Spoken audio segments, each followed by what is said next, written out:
Més de 100 xiquetes i xiquets de diferents municipis de la vall gaudeixen aquestes setmanes de l'escola d'estiu al Parc d'Educació Vial i Ambiental.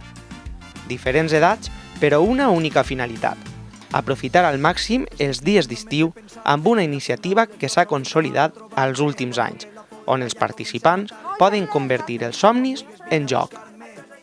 Estem fent una cabanya i el primer que hem fet és fer fang.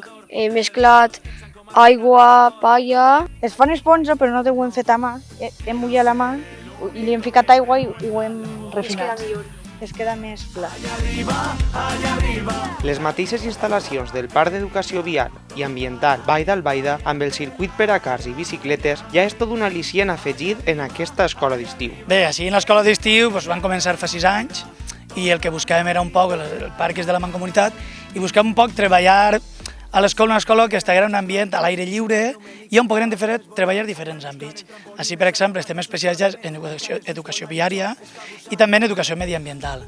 Aleshores, enguany el títol que li hem posat és Ciència, Art i Naturalesa, perquè realitzem diferents experiments, tallers, jocs, tot relacionat amb aquesta línia estratègica.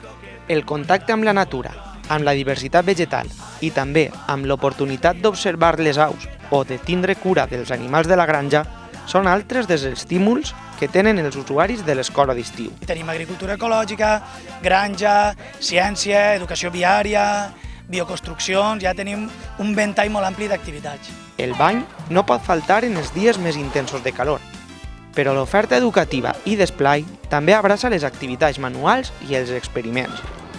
Tot un ventall de possibilitats per aprofitar al màxim el temps de vacances en un parc gestionat per la Mancomunitat.